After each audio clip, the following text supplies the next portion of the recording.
할렐루야. 벌써 2024년도가 이제 한 주 남았습니다. 이번 주 빼면 정말 시간 잘 가는데 어떤 분이 그런 이야기 하더라고요. 너무 시간이 올해는 너무 빨리 갔다 이런 이야기 하더라고요. 그래서 제가 그랬어요. 내년에는 더 빨리 갈 겁니다. 그런 이야기를 했습니다. 시간이 지나면서 늘 이맘쯤 되어지면 우리 한 해를 참 돌아보게 되고 또 새로운 해에는 정말 주님이 기뻐 받으시는 삶을 잘 살아내기를 원한다. 그 결단을 하게 되는데 그 결단이 그대로 이루어지게 되기를 주님의 여러분을 간절히 축복합니다. 그리고 여러분 너무 한 주 한 해 동안 너무 수고하셨고 잘 사셨습니다. 더 큰 축복이 저와 여러분에게 주어지기를 간절히 소망합니다. 이 화요일에 주일 설교를 준비하면서 문득 저에게 스스로에게 자문을 해봤어요. 여러분에게도 한번 해보세요. 나에게 주어진 일을 감당할 때 나는 행복한가? 나에게 주어진 일을 감당할 때 나는 행복한가라는 거예요. 이거는 뭐 교회 일이 아니라 가정도 그렇고 직장도 그렇고 삶의 현장 모든 현장에 나는 행복했는가? 이걸 한번 생각해 보는 거죠. 예배를 인도하는 것, 저에게 적용한다면 설교를 하는 것, 가르치는 것, 목양하는 것, 그리고 비전을 제시하고 성도들과 함께 그 길을 가자고 종용하기도 하고 함께 요청하는 것, 이런 것들이 즐거운가를 물어봤어요. 어떨 것 같아요? 저는 즐거울까요? 안 즐거울까요? 저는 즐거워요. 사실 저는 목회하는 것이 사실 즐겁습니다. 100으로 따지자면 저의 만족도는 한 90% 이상이에요. 그러나 자세히 돌아보니까 뭐냐면 항상 즐거우냐라고 이야기할 때 그거는 그렇지 않다라는 겁니다. 가끔 목회를 하다 보면 지칠 때가 있어요. 그래서 가끔은 억지로 하기도 합니다. 늘 기쁨으로 하는 것이 아니라 억지로 합니다. 나에게 주어진 일 중에서 설교 양이 참 너무 많아요. 그래서 어떨 때는 자판기인가? 설교 자판기 이런 느낌이 들어요. 새벽 기도를 마치고 돌아서 수요일 되면요 또 하루 종일 또 수요 말씀을 준비하게 돼요. 그러면서 그런 생각이 하루에 일주일에 한 2번 정도만 설교한다면 되게 기쁘겠다 이런 생각도 들어요. 그 다음에 뭐 목양하는 일도 비전을 세우고 이끌어가는 것들도 즐겁지만 즐겁지 않을 때도 있어요. 왜냐하면 이끌어가야 되니까. 누군가가 옆에서 같이 나란히 갑시다 이렇게 하면 신이 날까요? 근데 이끌어가는 것은 되게 어려운 일인 것 같아요. 그래서 가끔은 부득불하게 되는 거죠. 여기에 질문 한 가지가 있습니다. 그렇다면 이처럼 부득불 억지로 하는 시간들은 잘못된 것인가? 라는 거예요. 오늘 이제 그 질문도 하나를 해봤어요. 억지로 하는 것, 부득불 하는 것은 맡겨져서 하는 것이 잘못된 것인가? 라는 때 내린 결론은 뭐냐면요 그렇지 않다라는 거예요. 가끔은 어쩔 수 없이 해야 될 일도 있다는 거죠. 많은 사람들이 어쩔 수 없이 하는 것에 대해서 죄책감을 느끼기도 하고 이렇게 억지로 하는 것이 주님 기뻐 받으실까 이런 생각을 해요. 그러나 여러분 우리가 생각해 보세요. 항상 즐거울 수 없죠. 우리는 그런 세상 속에서 살고 있단 말이에요. 그러니까 이건 현실적인 이야기예요. 우리의 수준이란 말이죠. 하나님은 항상 기쁘실 수 있지만 우리는 그럴 수 없다는 거죠. 그럼에도 불구하고 해야 될 일들에 대해서는 그래서 뭐냐면 억지로 해야 될 때가 있다는 거예요. 저만 그런 것이 아니라 여러분들도 아마 그럴 거예요. 아마 이 자리에 계신 분들 중에 이 자리에 있는 것이 굉장히 즐거운 분이 있을 거예요. 예배 드리는 것이 참 즐겁다. 오늘 예배 드리러 간다. 이런 것들이 있을 수 있겠지만 어떤 분들은 어쩔 수 없이 예배를 드리는 분들이 있을 거예요. 그런가요? 오늘 여러분들의 감정은 어떠세요? 즐거움으로 왔나요? 아니면 어쩔 수 없이 와 앉아 있나요? 표정은 굉장히 심각해가지고 감정을 읽을 수가 없어요. 여러분 그래서 어떤 분들은 의지를 담아 이곳에 왔을 것이고요. 어떤 분들은 하나님이 두려워서 왔을 거예요. 오늘 예배 안 드리면 혹시 이번 주간에 뭔가 일이 있을까라고 하는 그 두려움들. 여러분 그럴 수 있습니다. 어떻게 매사에 즐겁게 할 수 있겠습니까? 우리가 어제 보니까 성탄절을 준비하는데 참 이렇게 제가 볼 때는 오래간만에 우리 교회 활기를 느끼는 그런 시간이었거든요. 전 세대들이 모여서 이곳저곳에서 예배하고 또 우리 이제 어른들은 찬양 연습을 열심히 하고 싶어서 주일학교를 저 밖으로 막 내몰면서까지 열심히 하더라고요. 여기는 우리가 할 거야 뭐 이러면서 너희들은 나가 이러면서 하더라고요. 근데 그 안에 열정이 있나요? 주님 앞에 더 잘 드리고 싶은 그 모습도 저는 되게 좋아 보였어요. 여러분, 하지만 억지로라도 하나님이 원하신 자리에 머무는 것은 참 잘하는 거예요. 왜냐하면 억지로 하는 그곳에 하나님의 은혜가 흐르기 때문에 그렇습니다. 여러분, 우리의 인생은 대부분 다 억지로 하는 것들이에요. 잘 돌아보세요. 직장생활, 즐겁게 직장생활 가나요? 아침에 눈을 뜨면 직장 갈 때 나는 오늘 직장에 간다 뭐 이렇게 기쁘나요? 정말 세상 모든 짐 지고 가는 것처럼 억지로 가기도 하잖아요. 왜 가요? 억지로 하는 그곳에 뭔가 결과물이 있잖아요. 만일에 내가 진짜 억지로 하지 않고 그냥 즐거울 때만 일하고 기분 나쁘거나 힘들 때 일 안 한다 그러면 일하고 싶은 날들이 있을까요? 우리 자녀들 키울 때 정말 사랑으로 키우나요? 어때는 억지로 키우나요?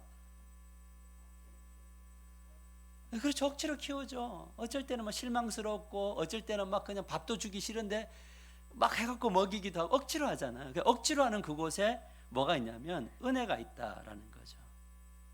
그래서 즐거운 일만 할 수는 없습니다. 그래서 우리는 즐거운 일도 하고 힘든 일도 억지로 하는 것에 그곳에 놀라운 일이 있다라는 거죠. 성경을 보면 위대한 인물들이 다 그랬어요. 여러분, 아브라함이 갈대우르에서 잘 살고 있어요. 그죠? 아버지와 함께 부자로서 그쪽에 영향력 있는 사람으로서 멋지게 살았잖아요. 근데 하나님이 나타났잖아요. 그러니까 하나님이 나타나서 그곳에서 잘 살아라 그랬나요? 아니면 떠나라 그랬나요? 그럼 떠날 때 기쁨으로 떠날까요? 억지로 떠날까요? 억지로 떠나죠. 여러분, 모세가 80세 된 노인이었는데 하나님이 나타났어요. 나타나서 진짜 잘 살고 있었잖아요. 그죠? 근데 하나님이 나타나는 게 이게 무서운 거예요. 그래서 나타나가지고 뭐라고 이야기합니까? 저 이스라엘 백성들을 출애굽시키라 그러죠. 맞아요? 그러면 모세가 바로 하고 이제 드디어 때가 됐구나. 난 이 날을 준비했다고 했나요? 아니면 진짜 반항을 했나요? 그래서 억지로 이스라엘 지도자가 되죠. 여러분, 요나는 어때요? 니느웨로 가라 그럴 때 가나요?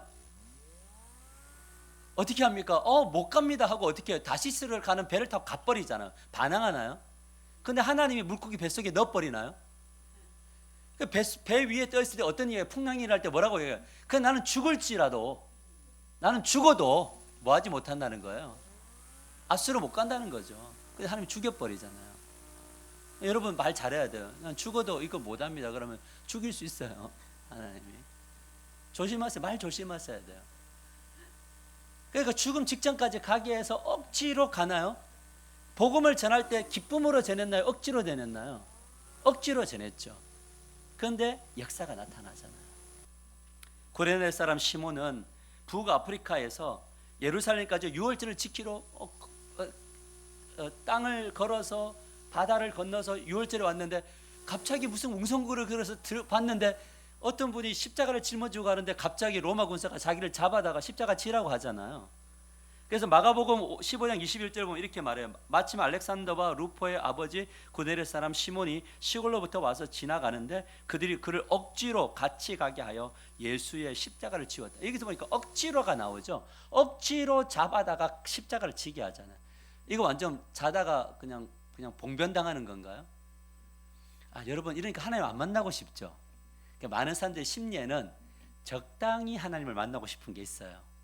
깊이 안 만나고, 왜? 깊이 만나면 뭔가 더해질 것 같으니까 좀 적당히 있는데, 그렇다고 해서 그것이 안 되는 날이 꼭 옵니다. 여러분, 그랬는데 이렇게 억지로 졌는데 로마서 16장 13절에 보니까 주 안에서 택하심을 입은 루포와 그의 어머니에게 문안하라. 그의 어머니는 곧 내 어머니다 이렇게 이야기해요. 나중에 시간이 지나 보니까 뭐냐면 루포의 어머니가, 루포는 시몬의 아들이죠. 이 어머니가 누구의 어머니가 되냐면 위대한 종 바울의 영적인 어머니 품이 되었단 말이에요. 여러분, 억지로 십자가를 졌는데 구원이 이들 시몬의 가정에 임했고요.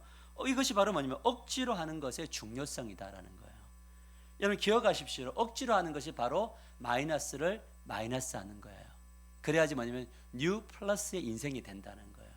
이것은 경제권도 마찬가지고 뭐냐면 우리들의 영적인 것들도 마찬가지예요. 여러분, 우리는 자주 경험하는 게 뭐냐면 이 목사가 설교하고 제시하는 것은 기쁨으로 할 수 있는 것들이 많아요? 아니면 억지로 해야 될 것들이 많아요? 이거는 저의 요구예요? 하나님의 요구예요? 이건 하나님의 요구죠. 제가 뭐 이런 걸 억지로 하는 게 아니라 하나님이 요구하시는 거잖아요. 근데 이거를 어떻게 해야지만이 그래도 성장한다라는 거예요. 이것이 성경의 이야기입니다. 그래서 오늘은 이 부분을 살펴보려고 합니다. 억지로라도 순종하는 것이 믿음입니다. 우리 따라해보다 억지로라도 순종하는 신앙을 갖게 하소서. 아멘인가요? 억지로라도 순종하는 신앙을 갖게 하소서. 이것이 중요해요. 고린도서 9장 16절을 보면 이렇게 말합니다. 같이 한번 읽어봅시다. 시작. 내가 복음을 전할지라도 사랑할 것이 없음은 내가 부득불할 일임이라. 만일 복음을 전하지 아니하면 내게 화가 있을 것이로다. 여러분 이 구절을 잘 보시면 바울이 고백을 하는데 자신이 복음을 전했다고 하더라도 자랑할 것이 없대요. 그래서 사실 우리가 섬기는 것들 안에 사실 자랑할 것들이 잘 많지 않아요. 맞죠? 어떻게 보면 우리도 바울처럼 뭐냐면 부득불하는 것들이 되게 많기 때문에 그래요. 바울은 강요를 받았어요. 어떤 강요를 받으면 내적인 성령의 강요를 받았어요. 어떤 강요를 받았냐면 이 복음을 전하지 않으면 나에게 화가 임할 것 같은 그런 강력한 성령의 뭐냐면 요구가 있었어요. 그러니까 뭘 하게 되냐면 이것을 어떻게 하면 때로는 복음 전 여러분 생각해 보십시오. 매일 복음 전하다가 두들겨 맞고 배를 타고 가다가 파선을 당하고 물에서 막 둥둥둥 일주야를 막 떠돌아다니고 뱀에 물려서 죽을 것 같은 고난이 있고 40대에 한 대 가면은 39대의 매를 막 3번이나 맞고 태장도 맞고 이런데 바울도 인간이니까 복음을 전하고 싶을까요? 안 전하고 싶죠. 그런데 뭐가 더 강했냐면 복음을 전해야 된다라고 하는 하나님의 그 강력한 푸싱, 거룩한 푸싱, 그것이 훨씬 더 그 마음 안에서 작용을 했단 말이에요. 그러니까 뭘 하는 거냐면 사명을 감당하게 되는 거죠. 여러분 이것은 그러나 좀 충격적인 고백이긴 해요. 왜냐하면 사랑하는 성도님 사도 바울이 누구냐면 사도 중에 한 사람이죠. 그리고 이 편지를 보낼 때 그가 예수를 믿은 지 적어도 몇 년이 지났냐면 20년이 지났거든요. 여러분 그리고 3차 전도 여행을 할 때입니다. 그런데 자원하는 마음으로 복음을 전하는 것이 아니라 자주 때로는 뭐냐면 억지로 부득불하게 복음을 전했다는 거예요. 사도 바울은 예수를 만난 20년 후에도 이런 현상이 일어나더라는 거죠. 우리는 세월이 지나면 모든 것들이 다 자연스러울 것 같잖아요. 기도도 자연스럽고 말씀 있는 것도 자연스럽고 뭐 섬기는 것도 자연스럽고 인격적으로 변하는 것도 자연스럽게 변할 것 같지만 여러분 우리를 보세요. 변했나요? 여러분들 변했나요? 예수 믿고? 잘 안 변하잖아요. 그럼 여기는 뭘 말하는 거냐? 변하지만 그럼에도 불구하고 그때는 뭐냐면 부득불해야 될 때가 있다라는 거예요. 저는 이 목사로 살아가는 것이 참 힘겨울 때가 있어요. 사실은 평가받는 자리에 서 있는다는 것이 어려운데 그런데 주님 앞에 서보면 참 감사해요. 왜냐하면 목사라는 타이틀을 가져서라도 기도하잖아요. 맞아요? 제가 목사 아니었으면 기도를 잘했을까요? 저 성향상? 저는 안 했을 거라고 봐요. 제가 말씀을 연구하고 읽었을까요? 안 했을 거라고 봐요.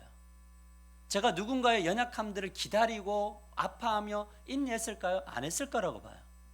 그런데 주님이 맡겨주셨기 때문에 아침에 일어나게 돼요. 요즘에는 몸 체질이요. 아무리 일찍 자도 딱 4시간 반에서 5시간 체질이 돼갖고 눈을 무조건 떠요. 체질이 되었어요. 이것이 바로 뭐냐면 저는 시간이 지나 보니까 은혜더라는 거죠. 여기에 어떤 메시지가 있냐? 그것은 우리에게 주어진 모든 사명은 억지로라도 감당해야 되는 것이 은혜다라는 거예요. 왜냐하면 특별히 복음을 전하는 일에 더욱더 억지로 감당해야 돼요. 여러분 가정을 이렇게 돌아보면요. 뭐냐면 참 섬기기가 어려워요. 그런데 뭐냐면 은혜 안에 머물러 보면 때로는 하기 싫은 것을 해야 될 때가 있어요. 그런데 이 하기 싫은 거 할 때 이게 진심이냐 아니냐를 우리를 판가름하지만 그런 감정을 가질 필요가 없어요. 왜냐하면 억지로라도 할 때에 가정은 회복이 돼요. 근데 그것이 나중에는 은혜로 변화가 돼요. 이것이 참 중요해요. 여러분 그곳에 은혜가 있고 하나님의 일하심이 있어요. 어떤 은혜가 임하느냐? 가는 곳마다 하나님의 일하심이 우리가 부득불하는 그곳에도 역사가 나타난다는 거예요. 여러분, 우리가 한 방향, 즉 하나님 나라를 구현하고 확장하는 일을 향해서 걸어가는 사람들에게 어떤 일이 일어나느냐? 하나님의 놀라운 역사가 나타나게 된다는 거죠. 그래서 이 사도 바울은 부득불 복음을 전했는데 어떤 역사가 일어났냐면 가는 곳마다 교회가 세워졌어요. 바울이 회심한 후에 세운 교회가 몇 개나 되냐면 정확하게는 몰라요. 그러나 정확하게 드러난 것은 이런 거. 안디옥 교회가 바울에 의해서 데살로니가 교회, 고린도 교회, 에베소 교회, 빌립보 교회, 그 다음에 또한 그 빌립보 교회를 통해서 마게도냐에 있는 이런 데살로니가, 이런 여러 교회들이 세워진다는 거예요. 그 외에도 버가, 비시디아, 안디옥, 에덴, 갈라디아, 이런 여러 교회들이 세워졌다는 거죠. 어떻게 했냐면 자원하는 마음으로 갔을 때도 세워졌지만 부득불 갈 때에도 세워지는 거죠. 바울이 예를 들어서 나는 소아시아로 가서 섬기고 싶었는데 하나님이 성령을 통해서 이 마게도니아에서 손찌담이 있을 때 갔을 때 이 억지로 간 거잖아요. 자기의 원함은 아시아에 있는데 하나님의 원하심이 어디로 있어요? 이 빌립보 쪽에 있으니까 가서 거기서 자주장사 루디아를 만나서 그 첫 성에서 교회가 세워지는 것이 바로 빌립보 교회가 세워진다라는 겁니다. 이것이 바로 뭐냐면 억지로 복음을 전한 결과예요. 여러분, 하나님이 주신 땅을 생각해 보면 가정을 세우는 일은 즐거운 일만은 아니라고 했습니다. 해야 하지만 하기 싫을 때가 참 많이 있습니다. 억지로 해야 될 때가 있습니다. 저는요, 아침에 일어나면 그냥 이불 툭 차고 그냥 옷 입고 나오고 싶어요. 무슨 말 이해되죠? 이불을 찬다, 옷을 입는다, 나온다. 그러면 이불이 어떻게 돼야 돼요? 어떻게 되었어요? 막 난리가 나 있나요? 저는 왜냐하면 새벽기도 갔다 와서 다시 좀 살짝 누울 수 있기 때문에 그때 정돈하면 된다는 생각을 가져요. 그런데 이것을 아내가 만약에 싫어한다면 어떻게 해야 돼요? 그렇죠. 왜 그렇습니까? 아침에 일어나서 제일 먼저 이불을 털어서 쭉 펴가지고 이불을 탁 갭니다. 근데 사실 그 안에는 좀 흐트러져 있는 게 있지만 큰 이불로 덮어요. 왜냐하면 그렇게라도 서로의 감정을 회복해서 새벽기도 온다면 저 사람도 기도하기 편하고 나도 기도하기 편하잖아요. 맞아요? 화장실에 가서 세수를 막 하고 샤워하고 나면 성의가 끼죠. 그리고 세수하고 물이 튕기죠. 그럼 그 물을 나는 안 닦고 나오고 싶어요. 그런데 그거를 닦아요. 왜요? 왜 그래요? 다음 가족들이 할 수 있도록 깨끗한 환경에서 열려고 하는 거니까. 여러분, 제가 지난번에 새벽기도 한번 했지만 월요일 되면 아내하고 시간을 보내려고 노력을 해요. 그 월요일날 어디 갈래? 그러면 갈 데 아내는 갈 데 없다고 해도 그냥 나가자 해서 같이 나가서 잠시 바람 쐬고 한두 시간 쐬고 오는데, 근데 어느 날 저희가 아내가 그런 이야기예요. 숙제하는 거냐고. 야, 그래서 내가 그랬어. 숙제하는 거야 그랬어요. 여기에는 자원함이 있지만 때로는 뭐가 있냐면 억지가 있는 거죠. 부득불이 있는 겁니다. 그곳에 뭐가 있는 거냐면 은혜가 있고 회복이 있는 거라는 거죠. 우리가 교회 사역과 성도를 섬기는 일은 즐거운 일이 아닙니다. 그런데 그거는 뭐냐면 부득불 해야 될 일들인 거죠. 주님이 우리에게 맡겨주신 사명이면 그것은 하는 겁니다. 세상 사람들과 친구를 사귀는 것, 이거 참 어렵더라고요. 목사인 제가 세상 사람과 친구를 사귀려고 하니까 되게 어려워요.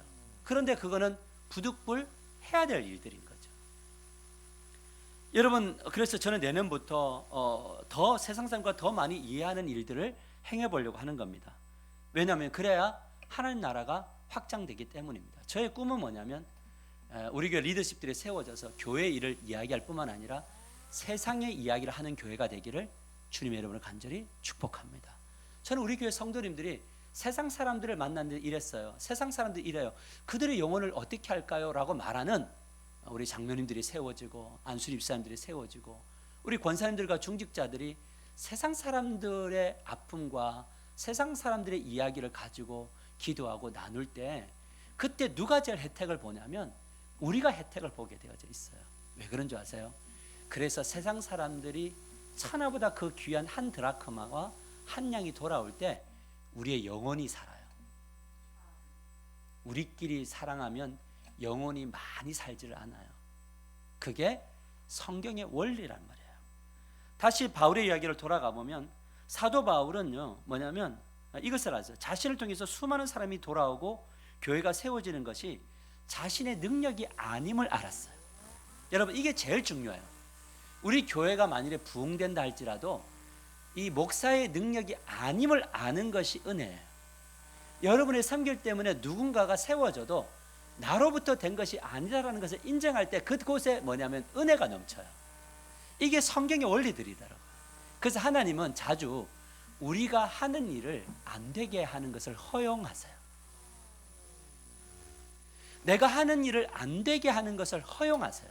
근데 그것이 뭐냐면 진짜 은혜예요. 왜냐하면 내가 하는 것들마다 잘 되면 우리의 연약함은 100% 자기 공로로 갑니다. 아멘인가요? 그래서 이 고린도서 9장 17절에 이렇게 말해요. 내가 내 자의로 이것을 행하면 상을 얻으려니와 내가 자의로 아니한다 할지라도 나는 사명을 받았노라 이렇게 얘기해요. 그러니까 내가 자의로 했으면 이게 당연한 거지만 이것이 사명이어서 한 거기 때문에 뭐냐면 나는 그거 안 해도 괜찮다 이 이야기를 하는 거잖아요. 인정받지 않아도 된다 이거야죠. 그리고 모든 영광을 누가 받는 거죠? 주님이 영광 받으시는 거죠. 그래서 사명이란 무엇이냐면 사명은 하기 싫어도 하는 것이 사명이에요. 가정은 사명인가요? 맞아요. 그래서 지키고 싶지 않아도 지켜야 되나요? 그게 사명이죠. 교회는 사명인가요? 교회는 사명이에요. 하기 싫어도 하는 겁니다. 근데 이 하기 싫어도 하는 것을 모든 성도들이 한다면 교회는 그만큼 힘을 받을까요? 그래서 우리가 이거는 당신이 하는 이야기야 이렇게 하는 순간 끝나는 거예요. 자, 우리가 주일학교를 교사를 하지 않는다면 주일학교 교사를 지원해야 될까요? 맞아요? 저를 주일학교 한다면 주일학교를 지원해야 될까요? 뭘로? 정신적으로, 물질적으로, 정서적으로 지원해야 되죠. 어제도 어떤 한 분이 그래 우리 중고등부하고 다 이렇게 고생하고 있으니까 와서 피자를 사고 치킨을 사고 하는 것 이런 것들은 다 스스로 함께 동참하는 건가요? 맞아요. 그러니까 사명이라는 것은 그렇게 진행이 되더라는 거죠. 그래서 고린도전서 9장 12절에 이렇게 말해요. 다른 이들도 너희에게 이런 권리를 가졌거든 하물며 우리일까 보냐. 그러나 우리가 이 권리를 쓰지 아니하고 범사에 참는 것은 그리스도의 복음에 아무 장애가 없게 하려 함이라. 바울이 이 권리를 주장하는 이 권리가 뭐냐면 사례를 받는 것은 당연한 거라고 이야기하고 있어요. 지금 사도 바울이. 그러니까 목회자가 사례를 받는 것은 당연한 권리인데 이 권리를 바울은 뭐냐면 포기를 했단 말이에요. 근데 범사에 참는 것은 그러니까 참는다는 건 뭐예요? 이것을 요구하고 싶다는 거잖아요. 그런데 뭐 하는 거냐면 참는다고요. 이 부득불 억지로 참으면서 뭐냐면 왜 이렇게 했느냐? 그리스도의 복음에 아무 장애가 없게 하려고 한다는 거죠. 조금이라도 이 내가 사례를 받는 것이 장애가 된다면 그런 것 뭐 하겠다는 거죠? 안 하겠다라는 이야기를 하는 거거든요. 근데 바울의 관심사는 항상 무엇 때문이냐면 그리스도의 복음에 장애가 되느냐였어요. 기준이. 내가 하는 모든 결정이 그리스도의 복음에 장애가 되느냐 아니면 장애가 되지 않느냐로 결정하는 거죠. 아멘? 이것이 참 중요해요. 그래서 사례를 받을 권리가 있어도 안 받고 어떤 분들은 권리를 받아서 그것을 가지고 사역을 하는 것뿐인 거죠. 그래서 요즘에 그래서 우리 후배 목사님들 중에는 자비랑 목사들이 참 많이 세워지고 있어요. 왜 그러냐면 이 부격자로 있을 때 답습을 한 거죠. 이게 이 청빙을 받아가면 뭐 이렇게 뭐 지금 목회도 마음대로 못하고 청빙 받아가면 막 이리저리 끌려다니다가 목회가 너무 불행해 보였나 봐요. 우리 후배들이 볼 때는 당회 한번 하고 나면 목사님 그냥 막 엄청 인생 다 산 것처럼 나오시니 저렇게 목회를 안 해야겠구나 이런 생각을 한 거예요. 그래서 목사들이 어떻게 하냐면 그냥 그럼 내 몫은 내가 벌자라고 하고 카페 교회를 차리기도 하고 어떤 분들은 그냥 직장 생활을 하기도 하고 그러면서 주일만 교회를 섬기는 이제 그런 목회자들 유형이 되게 많이 나오게 되었어요. 우리 대표적인 교회가 더원 교회가 그런 교회입니다. 제가 목사님에게 그날 이 설교를 준비하다가 전화를 해서 한번 물어봤어요. 목사님, 이 자비량으로 하게 된 이유가 뭐냐라고 이야기했더니 이제 이런 요소들이 있었습니다라는 이야기와 또 환경이 그렇게 여건이 안 돼서 하게 되었습니다라는 이야기를 했어요. 그러나 이런 분들이든지 아니면 기존 교회에 들어가서 견디든지 이런 그걸 하는 이유가 뭐냐면 결국 기준이 뭐냐면 복음이 방해를 받지 않기 위해서 했다라는 거죠. 하지만 바울은 여기서 멈추지 않고요. 그리스도의 복음을 전하기 위해서 유연성을 가져서 유연한 관계. 그래서 이것이 사실 바울은 유연성이 있는 사람인가요? 없는 사람인가요?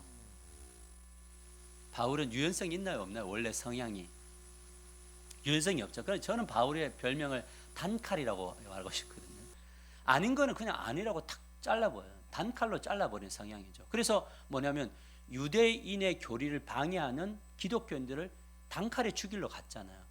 그리고 이 성향이 그대로 나타나요. 왜냐하면 바울과 바나바가 헤어질 때에 그의 조카의 문제를 가지고 뭐합니까? 한 번 배반한 사람은 끝까지 배반할 거니 나는 요놈하고 갈 수 없어요 하고 끊어버리죠. 맞아요? 이때까지만 하더라도 바울이 1차 전도를 할 때는요, 바울이 아직까지 성향이 단칼이었다고요.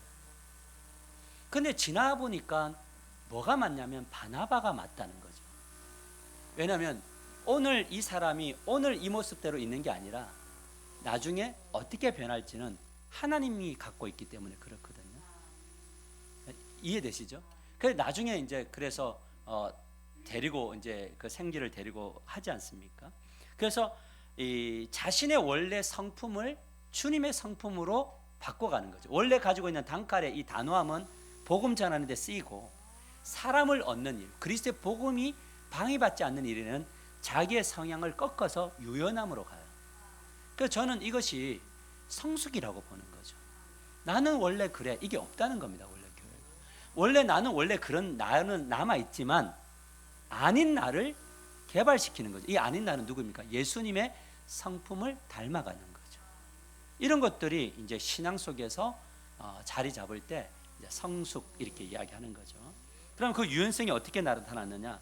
고린도서 9장 19절에 보면 이렇게 말합니다. 내가 모든 사람에게서 자유로우나 스스로 모든 사람에게 종이 된 것은 더 많은 사람을 뭐 한다고요? 얻고자 함이라 이렇게 이야기해요. 굉장히 자유로워요. 뭐 당신이 없어도 괜찮고 뭐 안 해도 괜찮아. 그런데 뭐냐면 내가 스스로 모든 사람에게 뭐가 하면 종이 되었다는 거예요. 종이. 더 많은, 왜냐하면 더 많은 사람을 얻고자 원하는. 그러니까 바울의 머릿속의 내구조는 항상 뭐냐면 내가 나를 통해서 사람이 얻어지는 거죠. 누구의 사람으로? 자기 사람으로 얻어지는 것이 아니라 하나님의 사람으로 얻어짐, 이것이 있었어요. 그러니까 내 옆에 나와 함께하는 그 사람이지만 나를 위해 주고 나를 세워주고 나를 인정해 주는 그런 사람이 아니라 이 사람이 누구를 믿는, 누구를 만나는, 하나님을 만나는 사람이 되기를 원하는 그 방향이 있었다는 거예요. 그러니까 뭐냐면 종되는 거죠. 종이란 무엇입니까? 자존심을 버리는 거죠. 종은 자존심이 없어야 되거든. 여러분, 우리가 어떤 일을 성취하기 위해서는 자존심을 버려야 돼요. 어떤 그 유명한 여자 강사분이 그런 이야기를 하더라고요.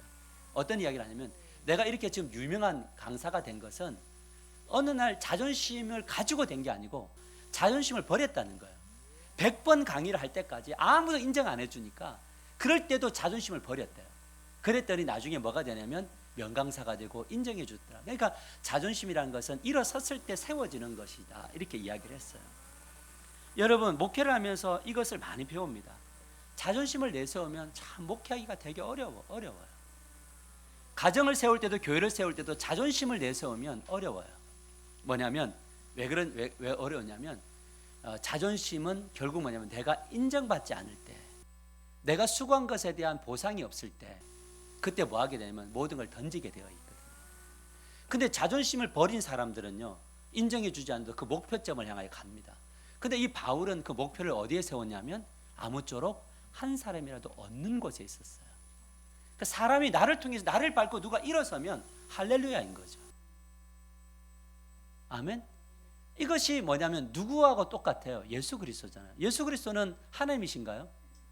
하나님이 인간 나부랭이가 되셨잖아요. 그 여기에 뭘 버리셨어요? 뭘 버렸죠? 종 되겠다고 오셨잖아요. 섬기러 오셨다고 했잖아요. 그러면 거기에 자존심을 버리셨잖아요. 여러분, 우리가 예수님을 만나면요, 우리가 가지고 있는 이 자존심, 이거 알량한 것 있잖아요. 아무것도 아니다는 것을 계속 배워가게 돼요. 그래서 진짜 자존감이 높아져요. 아멘. 그래서 우리가 자꾸 내가 드러나려고 할 때마다 우리가 꼭 생각해야 될 건 뭐냐면, 내가 아직까지 또 주님을 덜 만났구나, 내가 주님으로부터 좀 멀어지고 있구나, 그 생각하시면 돼요. 그리고 주님 안에서 자기 자신을 내어드리면 어느 날 주님 이럴 때는 어떻게 하실 겁니까? 라고 할 때 그때는 주님의 이야기로 가보는 거죠. 말씀으로 들어가서 주님의 일생을 이렇게 한번 돌아보면 주님 이랬구나. 내 옆에서 막 내가 당신을 위해서 내가 함께 가고 열심을 내고 뭐가 하겠고 뭘 하겠고 뭐 다 하겠습니다 했는데 떠나버린 사람들을 볼 때 주님께서 기도할 때마다 그 사람들을 생각나게 할 때 내가 그 사람에게 전화를 걸어야 되나? 그 사람과 함께 내가 만나야 되나? 막 이럴 때 우리 안에 있는 자존심은 안 만나고 싶잖아요. 그렇지 않아요? 나 싫다고 떠난 사람 왜 내가 손을 내밀어요? 그런데 예수님이라면 어떻게 하실까 생각해 보니까 예수님이 배반한 제자들을 찾아가셨나요? 맞아요? 거기에 회복이 있었나요? 예. 그렇다 보니 뭐가 되냐면 나도 그 길을 가야겠구나 하는데 그 싸움을 하는 거예요. 하나님 저 가기 싫습니다. 그런데 주님은 자꾸 마음을 주십니다. 가기 싫어요 주님. 이 씨름을 하다가 결국 뭐냐면 부득불 억지로 가보는데 근데 그곳에 뭐냐면 나의 손길과 나의 사랑이 필요했구나를 느끼게 되는 거죠. 여러분 우리가 이런 것에는 거절이라는 것이 있을까요? 거절 당할까요? 네, 거절도 당하더라고요. 이것은 당연한 이야기인 거예요. 근데 거절을 당할 때 어떻게 하느냐가 이제 진짜 우리의 비전이고 꿈이냐가 성숙됨이냐가 나오게 되는 거죠. 여러분 영업을 하는 사람들을 보면 거절 당할 것을 예측하고 갈까요? 아니면 내가 가는 곳마다 다 성사된다고 믿을까요? 우리 권사님 어떠세요? 보험할 때 이 사람은 무조건 될 거야로 가나요? 아니면 거절할 걸 믿고 가나요? 그렇죠. 거절할 것을 믿지만 거절하지만 또 가고 또 관계가 형성될 때 기도하면서 갈 때 억지로 갈 때도 그 일반 은총 속에도 일하지만 하나님의 나라도 그렇게 일하더라라는 거죠. 그 바울은 항상 타인의 입장에서 복음을 전했단 말이에요. 그러면 유대인들에게 복음을 전할 때 어떻게 했냐면 유대인의 입장에서 고린도전서 9장 20절 보면 이렇게 말합니다. 유대인들에게 내가 유대인과 같이 된 것은 유대인들을 얻고자 하며 율법 아래 있는 자들에게는 내가 율법 아래 있지 아니하나 율법 아래 있는 자 같이 된 것은 율법 아래 있는 자들을 얻고자 함이라. 이 말을 말하면 유대인들을 얻고자 원해서 유대인처럼 원래 유대인이지만 그 다음에 이방인들은 어떻습니까? 이방인의 입장에서요. 율법 없는 자에게는 내가 하나님께 율법 없는 자가 아니요 도리어 그리스도의 율법 아래 있는 자이나 율법 없는 자와 같이 된 것은 율법 없는 자들을 얻고자 함이라. 그러니까 불신자들을 얻고 싶으면 불신자들에 맞게끔 가꾸고요. 그 다음에 바울이 이렇게까지 억지로 복음을 전하는 이유가 뭐냐? 고린도서 9장 22절과 23절에 이렇게 말합니다.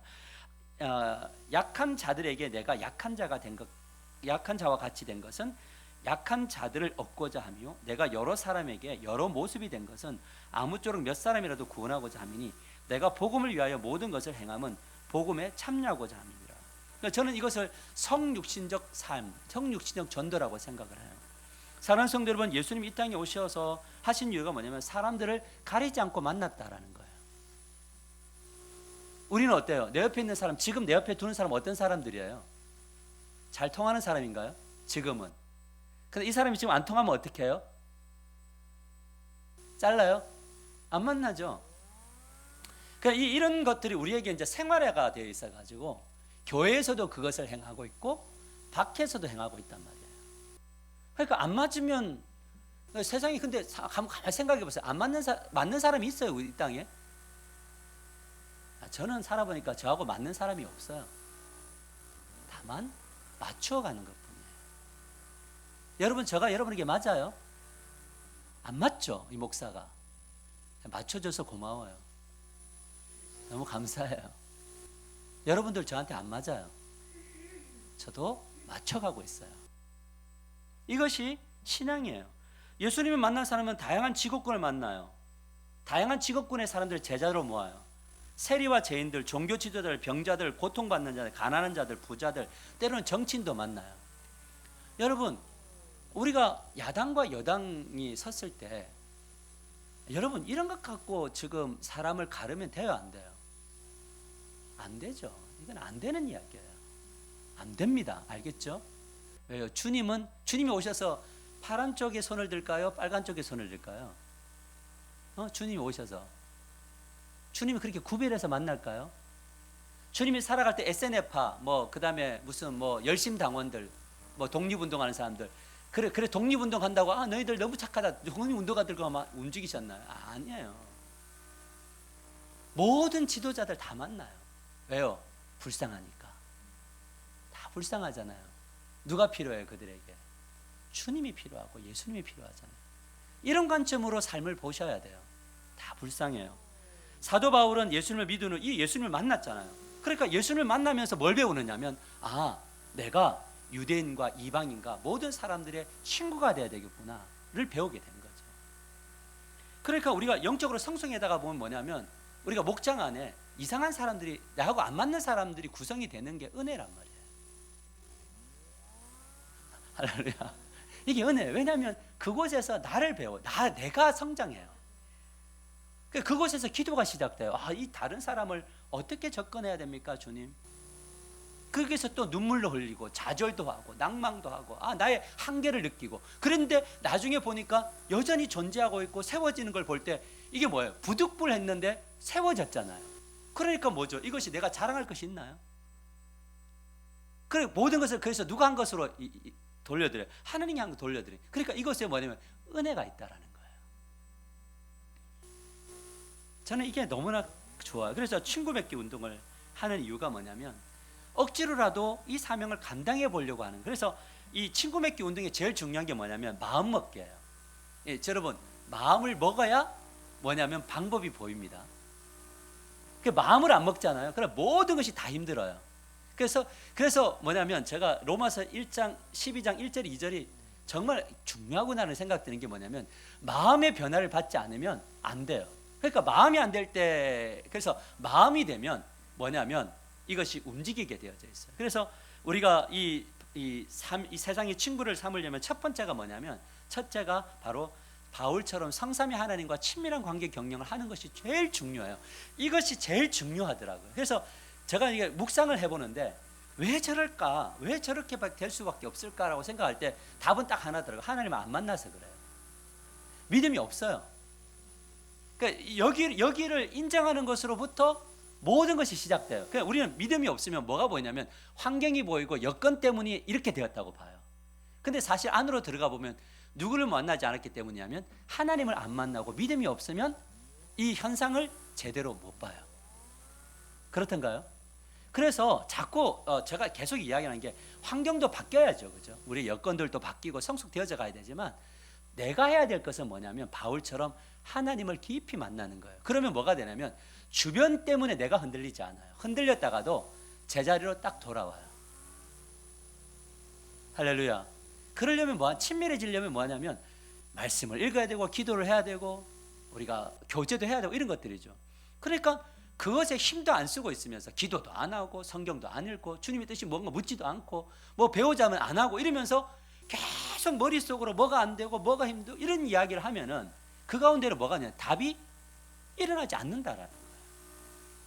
그래서 저는 이제 여러분들에서 기도할 때 이제 많은 문제들이 있잖아요. 뭐 이렇고 저렇고 보이는 게 있어요. 뭐 그런 게 있는데 저는 딱 한 가지 사실은 기도해요. 무슨 기도하냐면 하나님 저분을 하나님이 좀 만나주세요. 진짜 좀 강하게 좀 만나주세요. 하나님. 이 아침에 와서 이게 기도할 때도 한 가지 기도밖에 안 해요. 여러분 얼굴 떠오르면서 하나님 만나고 돌아가게 해주세요. 근데 그 하나님 만난 게 주중에 이어지게 해주세요. 이 기도예요. 여러분 누군가가 좀 안타까워 보일 때요 말하지 말고 기도해 주세요. 그분을 위해서. 그러면 나중에 대안하는 지점이 일어나게 될 좀 있습니다. 두 번째는 뭐냐면요 사람들의 관심사를 진심으로 이해하고 친구가 되는 거예요. 두 번째 보여주세요. 사람의 관심사를 이해하는 거예요. 제가 이제 이 부분을 우리가 좀 더 이제 내년에는 훈련돼야 되겠구나 이런 생각이 들어요. 경청하는 것, 개방적인 질문을 던지는 것, 관계 맺기를 하는 것. 그 사람의 경험과 배경이 뭔지, 그 사람이 어떤 종교를 가지고 있고 어떤 사고를 가지고 있는지 이런 것. 근데 이제 저도 목사로 있다 보니까 뭔가 이런 뭐 고민 이야기하면 답을 이야기하려고 준비를 하고 있어요. 그러니까 저도 내년에는 이걸 좀 고쳐보려고 그래요. 답을 이야기하는 것이 아니라 그 사람이 왜 지금 이야기를 하는지를 좀 들어보려고 하는 훈련들이 저에게도 필요하겠다. 그래서 사회적 이슈와 트렌드를 인식하는 것. 지금 사람들이 지금 요즘에는 정치 이야기들을 많이 하잖아요. 그래서 저분이 왜 저런 이야기를 하는지, 왜 저쪽에서 이야기를 하는지를 한번 반대편에 있어도 들어보는 거죠. 그럴 수 있겠구나. 이쪽에서 이럴 수 있겠구나를 이제 접점을 찾아가는 것에 뭐냐면 관계가 형성이 되더라고요. 맞나요? 그것이 참 중요해요. 그래서 듣는 것들, 왜라는 것들. 세 번째는 뭐냐면 친구들에게 복음을 전할 기회를 개인적으로 공동체적으로 마련하는 것이 참 중요하다. 그래서 어느 날 리더 중에 한 분이 그런 이야기했어요. 주일날 못 온다 그러더라고요. 그래서 왜 못 오냐 그러니까 김장을 담아야 된대요. 그래서 아니 김장은 토요일날 담아야지 무슨 주일날 담으십니까? 라는 이야기했어요. 근데 거기에서 그런 이야기했어요. 뭐냐면 가족들에 대한 구원에 대한 마음들이 있는 거예요. 그러나 이제 시간이 지나면 뭐 토요일날 김장을 담아서라도 하겠지만은 그 안에 마음 안에 이제 뭐가 있냐면 가족들부터 구원해야겠다라고 하는 그 마음이 있잖아요. 아멘. 그래서 이 개인적으로 이 사랑을 복음을 전할 것을 가족들부터 전하려고 하는 이 일들이 일어나면서 뭐가 되면 우리 안에 선한 행실로 본을 보이고 개인적으로 때로는 식사를 초대하고 같이 밥을 나누는 그런 일들이 일어나게 되기를 축복합니다. 내년에 우리가 이제 목장 모임을 바꿔 나가는 가운데 이제 주일날로 또 전환을 이제 시켜 나가는데 제가 이 참 되게 마음이 아프긴 했는데요. 저는 되게 마음이 아팠거든요. 그러니까 주님 앞에 이제 물으면서 하나님 이 상황 속에서 환경이 바뀐다고 해서 요일이 바뀐다고 해서 되는 것이 아니고 그 안에 방향과 핵심이 중요한 건데 어떻게 해야 됩니까? 라고 이야기할 때 하나님 이 금요일이라는 시간들을 좀 더 아름답게 활용할 수 있겠구나라고 하는 그 마음을 하나님이 주셨거든요. 그래서 저는 여기에도 어떤 것이 있냐면 참 개인적인 관계 형성이 좀 더 원활하게 이루어질 수 있는 여건이 갖춰질 수 있겠구나라는 그 생각을 갖게 되었습니다. 우리가 복음을 개인적으로 전하지만 공동체적으로 전할 때 우리가 크리스마스 행사라든지 그다음 우리가 이제 전도 축제라든지 우리 기념일이라든지 내년에 우리가 있을 정교인 수련회 이제 강화해서 하게 될 텐데라든지 이런 모든 것들을 할 때에도 뭐냐면 모든 행사들이 그냥 단순하게 그냥 행사로 그치는 것이 아니라 정말 영혼들을 초대하고 할 수 있는 이 모든 것들이 이루어지기를 소망합니다. 그러려면 첫 번째가 뭐냐면 하나님과의 관계, 두 번째는 뭐냐면 사람들의 관심사가 뭔지에 대한 그 훈련들. 그래서 이런 모든 개인적인 행사들이 이루어지게 되기를 축복합니다. 말씀을 맺겠습니다. 오늘 좀 기네요. 고린도서 9장 24절 26절 같이 한번 크게 읽겠습니다. 시작. 운동장에서 다름질하는 자들이 다 달릴지라도 오직 상을 받는 사람은 한 사람인 줄을 너희가 알지 못하느냐. 너희도 상을 받도록 이와 같이 다름질하라. 이기기를 다투는 자마다 모든 일에 절제하나니 그들은 썩을 승리자의 관을 얻고자 하되 우리는 썩지 아니할 것을 얻고자 하노라. 그러므로 나는 다름질하기를 향방 없는 것 같이 아니하고 싸우기를 허공에 치는 것 같이 아니하며. 우리가 방향을 잡고 달려가면 하나님 나라를 구현하는 것을 달려가면 상을 주시는데 그 상이 뭐냐? 그것은 하나님과의 완전한 교제가 이루어지고요. 또 그다음에 영광의 면류관이 세워지고 영원한 기쁨과 평화가 주어져요. 우리가 살아가면서 화평이 주어지고 평화가 주어지는 것만큼 복된 것은 없습니다. 저는 우리 하나교회가 복된 놀라운 역사가 일어나게 되기를 축복합니다. 사람들이 씌워주는 면류관은 다 뭐냐면 썩어질 면류관이잖아요. 맞아요? 우리가 하나님이 인정하는 면류관을 받게 되기를 축복하고 이것을 위해서 부득불 나가게 되기를 소망합니다. 고린도서 9장 27절 같이 크게 읽읍시다. 시작. 내가 내 몸을 쳐 복종하게 함은 내가 남에게 전파한 후에 자신이 도리어 버림을 당할까 두려워함이로다. 바울이 강조하는 것은 뭐냐면 영적인 훈련과 절제예요. 자기 몸을 쳐서 복종시키는 거예요. 그래서 하기 싫은 것을 하는, 때로는 억지로라도 감당하는 그러한 놀라운 역사가 일어나고 그곳에 하나님의 놀라운 일들이 일어나게 되기를 축복합니다. 우리 생활숙제 세 가지 읽고 우리 기도하고 마칠까요? 같이 읽읍시다. 시작. 하나님의 뜻이면 억지로라도 그 사명을 감당하는 것이 믿음이라는 사실을 품으라. 그리스도의 복음을 전하기 위해 친구를 맺기를 결단하고 그들을 마음에 품으라. 친구들에게 그리스도의 복음을 전하는 일에 유연성을 가질 수 있도록 기도하며 훈련하라. 우리 다 같이 통성으로 한번 1, 2분간만 기도하고 통성으로 기도합시다. 우리 주여 부르며 오늘 말씀을 기억하며 기도합니다. 기도합시다.